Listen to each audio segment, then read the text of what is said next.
En este día lunes, el segundo día de nuestro estudio, de nuestro nuevo estudio sobre la verdad presente en el libro de Deuteronomio, vamos a hablar sobre la caída y el diluvio.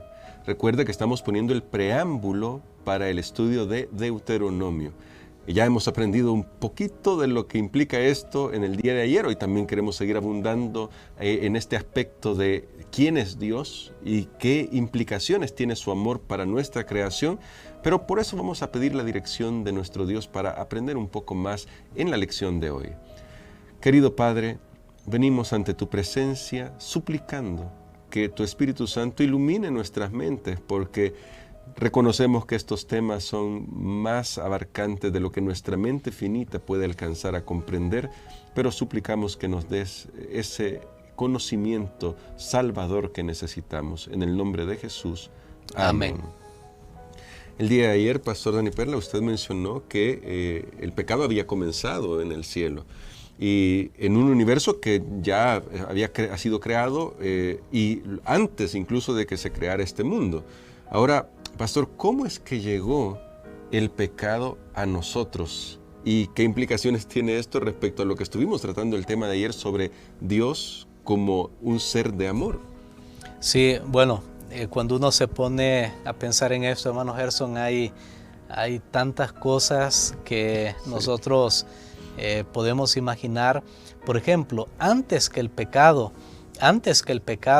iniciara en ese ser perfecto, que de hecho en los textos que ayer compartimos, la esencia o el centro de esos textos es la perfección, o sea, Lucifer era perfecto. Así es. ¿Y cómo fue que de la perfección pasó al pecado? Bueno, eso es un misterio, pero sabemos que él tomó la decisión en algún momento y eso lo condujo a esa consecuencia trágica. Pero ahora, ¿cómo Dios antes de eso le hablaba a los seres celestiales sobre el pecado? Yo creo que Dios no hablaba sobre esa posibilidad, sí. no existía. De hecho, no había plan de salvación cuando Lucifer pecó, porque Dios, aunque aquí me preguntan algunos, hermano Gerson, y Dios sabía que Lucifer iba a pecar, sí o no, porque Dios es antes que todas las cosas. Ahora, pero no vamos a entrar en ese tema, lo dejamos ahí.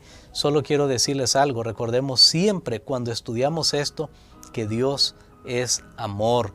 Él está haciendo lo mejor. Ahora no lo entendemos muchas de esas cosas, pero cuando nuestro mundo fue creado, sí, ya el pecado era algo que se conocía. Recordemos que la tercera parte de los ángeles del cielo fueron engañados por Lucifer, y él y esos ángeles fueron arrojados. Ahora, llegaron aquí a la tierra. Cuando Dios creó nuestro mundo, ya Lucifer había pecado. Entonces quiere decir que como ya el pecado era una realidad en el universo de Dios, entonces en nuestro mundo ya Dios sí tomó, tomó las precauciones, hizo la previsión para los que iban a habitar esta tierra de que había pecado.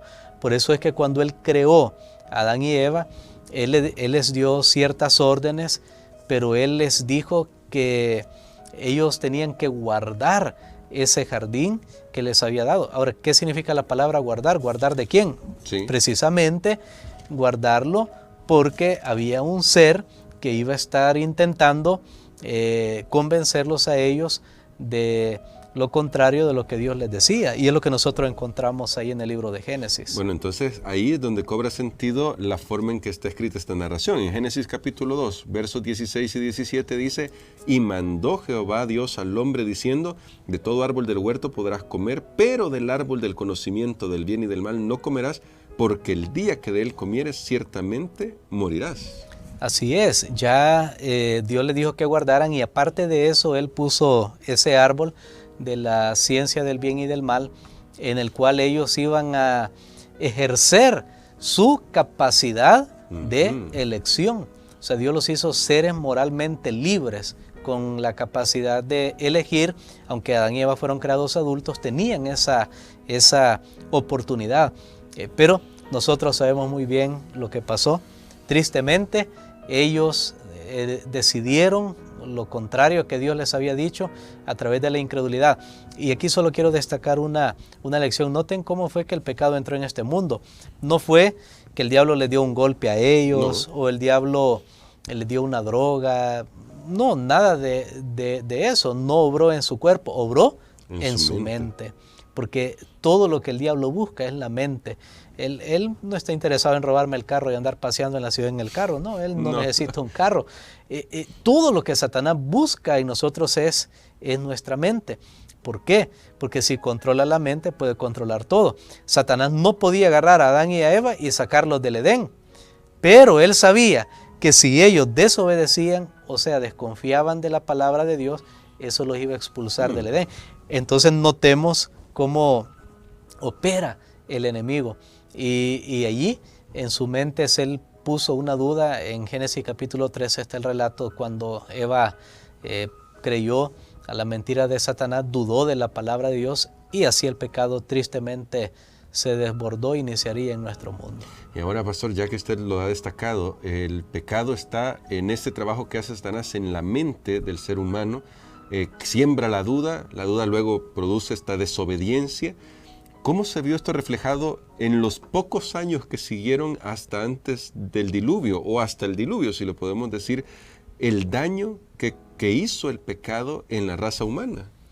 Bueno, lastimosamente el pecado no se puede quedar solo ahí encerrado en una sola persona, sino que el pecado se esparce y son las consecuencias.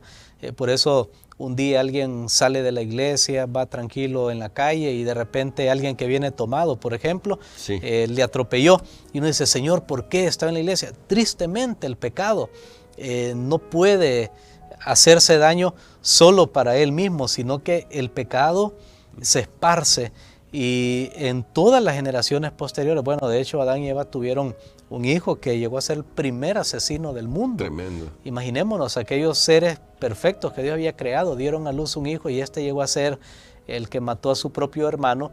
Y de allí en adelante ellos comenzaron a desarrollar características que iban a reproducirse también en sus descendientes, y la tierra se iba a llenar de maldad y violencia a tal punto que en los primeros 2000 años de esta tierra ya había tanta violencia y tanta maldad que Dios decidió poner fin a toda la especie humana en este planeta para volver a comenzar, como para que hubiera un comienzo, un reseteo nuevamente, porque no tenemos idea de esa maldad que en los primeros 2000 años de esta tierra se dio.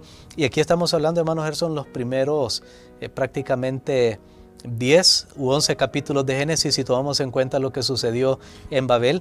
Correcto. Así que esa porción de la Biblia es muy importante y es la que provee la base para todo lo demás. Muy bien, muchas gracias, pastor, porque esto nos ayuda a comprender, a poner contexto sobre cuán dañino es el pecado y cómo ha afectado y sigue afectando a la humanidad. De hecho, usted y yo lo vemos en las noticias todos los días, lo hemos experimentado con esta pandemia mundial y necesitamos por eso poner nuestras vidas en las manos de Dios. Si hacemos un examen de nuestros pensamientos, ¿será que podría decirse lo mismo que lamentablemente se dijo de los antediluvianos, que todo el designio de corazón era de continuo al mal? Y si esto es así, pastor, hablando de la humanidad en general, ¿cómo podemos someter nuestros pensamientos a Dios de nuevo?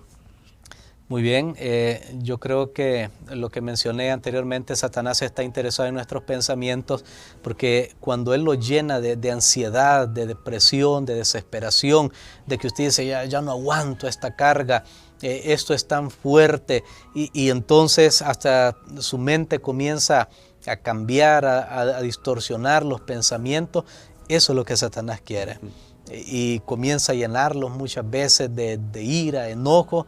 Eso es lo que Satanás quiere. Todo está en la mente. O sea, lo que sucede alrededor es lo que hace que en nuestro pensamiento haya una distorsión si nosotros no lo tomamos de la manera correcta. ¿Qué tenemos que hacer? Saben que el gran remedio que Dios da es la paz. Amén. Y es lo que dice el apóstol Pablo.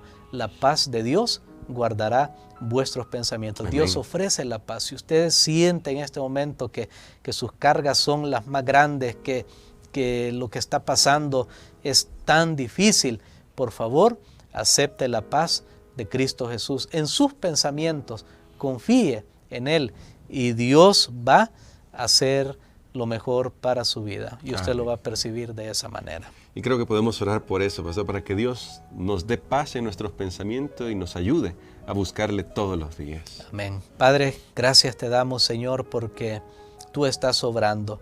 Es cierto que el mal ha llegado hasta lo más profundo de nuestro mundo y de nuestro ser, de nuestro ADN, pero tú, Señor, estás obrando todavía y también a través de tu Espíritu Santo tú puedes gobernar nuestro ser. Señor, permítenos entregarte la llave de nuestra puerta, de nuestro corazón. Tal vez ya no somos ni capaces de abrir, pero si decidimos en este momento, tú puedes entrar, Señor. Gracias, Padre. Danos la paz de Cristo que sobrepasa todo entendimiento. Lo pedimos en el nombre de Jesús. Amén. Amén.